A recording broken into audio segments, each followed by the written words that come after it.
नमस्कार, आप देख रहे हैं प्राइम न्यूज का डिजिटल प्लेटफॉर्म। मैं हूं आपके साथ पूजा मोहन पांडे। जापान की राजनीति में एक बड़ा और ऐतिहासिक मोड़ आ गया है।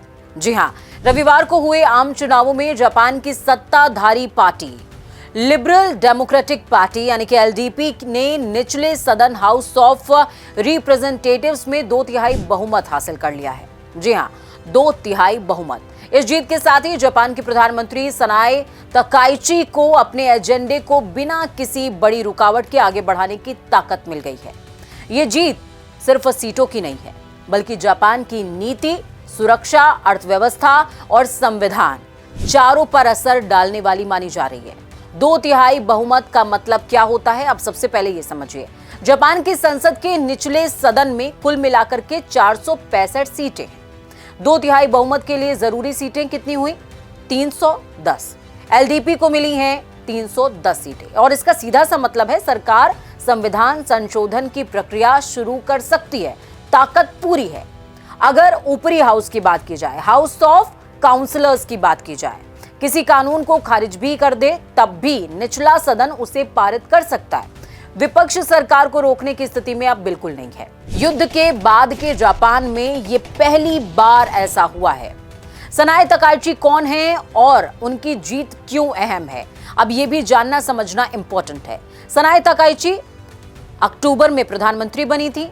वो जापान की कंजर्वेटिव यानी कि रूढ़िवादी नेता मानी जाती हैं। रक्षा खर्चे बढ़ाने की समर्थक हैं। जापान को सैन्य और रणनीतिक रूप से मजबूत वो बनाना चाहती हैं। चुनाव से ऐन पहले एलडीपी के पास केवल 198 सीटें हुआ करती थी, लेकिन अब सीधे 310 सीटें मिल गई हैं, जो कि दिखाता है कि जनता ने तकाइची पर भरोसा जताया है। उनकी पर्सनल लोकप्रियता चुनाव का बड़ा फैक्टर बनी। खुद तकाइची ने जीत के बाद कहा है कि हमारी जिम्मेदारी बहुत बड़ी है।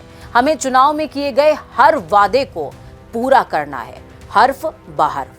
प्रधानमंत्री नरेंद्र मोदी ने भी इस बीच तकाइची को शुभकामनाएं दी हैं। उन्होंने क्या कुछ कहा है, समझिए। भारत के प्रधानमंत्री नरेंद्र मोदी ने तकाइची को इस जीत पर बधाई दी है। उन्होंने एक्स पर लिखते हुए कहा कि भारत और जापान की special strategic and global partnership यानी कि वैश्विक शांति, स्थिरता और समृद्धि में अहम भूमिका निभाती है। तकाइची के नेतृत्व में भारत जापान दोस्ती और ज्यादा मजबूत होगी, ये प्रधानमंत्री ने कहा है। अब ये बयान क्या बताता है? ये बयान ये बताता है कि भारत इस सरकार को रणनीतिक रूप से अहम साझेदार मानता है। चीन और इंडो पैसिफिक क्षेत्र में दोनों देशों की सोच मिलती जुलती है।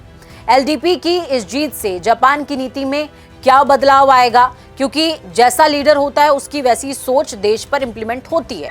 रक्षा नीति यानी कि डिफेंस पॉलिसी, जापान लंबे समय से शांतिवादी नीति अपनाए हुए था, लेकिन अब तकाइची के आने के बाद रक्षा बजट बढ़ेगा, सैन्य क्षमताएं और ज्यादा स्ट्रॉन्ग की जाएंगी, मजबूत की जाएंगी। अमेरिका और भारत जैसे साझेदारों के साथ ये सहयोग बढ़ेगा, क्योंकि हम सभी जानते हैं कि भारत ने अभी रिसेंट एम्यूनेशन का जो सेक्टर है उसमें अपना काम शुरू कर दिया है। तो वहीं दूसरी तरफ आपको ये भी बता दें कि देखिए, इस पूरे के पूरे घटनाक्रम में संविधान में बदलाव की संभावना भी है। जापान का संविधान द्वितीय विश्व युद्ध के बाद बना था, जिसमें युद्ध से दूरी, सीमित सैन्य शक्ति अब एलडीपी चाहती है। आत्मरक्षा बल यानी कि सेल्फ डिफेंस फोर्सेस को पूरी संवैधानिक मान्यता मिल जाएगी तकाइची के प्रधानमंत्री बनने के बाद। ज्यादा आक्रामक होगा। सुरक्षा नीति का पूरा प्रकरण 2/3 बहुमत के बिना ये संभव नहीं था और अब रास्ता क्लियर हो चुका है, यानी कि साफ हो चुका है। अर्थव्यवस्था और महंगाई पर सरकार का प्लान भी लगभग तैयार है। जापान की स्थिति समझिए। इस वक्त जापान बढ़ती महंगाई, जीवन यापन की बढ़ती लागत, वैश्विक अस्थिरता, इन जैसी तमाम समस्याओं से जूझ रहा है, दो चार हो रहा है। तकाइची ने इस बीच जब वो इलेक्शन लड़ रही थी बड़े वादे किए। उन्होंने कहा कि खाने पीने की चीजों पर 8% उपभोक्ता कर लगेगा। 2 साल के लिए निलंबित करने पर चर्चा भी चल रही थी, लेकिन जिम्मेदार हैं, वो आक्रामक हैं, वित्तीय नीति बनाती हैं और बहुत स्पष्टवादी हैं। टैक्स का बोझ कम करना चाहती हैं, यानी कि जनता को राहत मिले, अर्थव्यवस्था को गति मिले। ये दोनों ही कंबाइंड वे में चलता रहे, ये तकाइची की प्राथमिकता है। गठबंधन की जो राजनीति है वो भी समझिए। जेआईपी की भूमिका इसमें रही। एलडीपी की सहयोगी पार्टी जापान इनोवेशन पार्टी जेआईपी, जिसे निप्पॉन इशिन कहा जाता है, जेआईपी को 35 सीटें मिली हैं। पार्टी ने कैबिनेट में शामिल होने से इनकार किया, लेकिन बाहर से सरकार को समर्थन देती रहेगी। जेआईपी नेता हिरोफुमी योशिमुरा ने कहा है कि ये चुनाव एलडीपी के भारी दबाव में लड़ा है।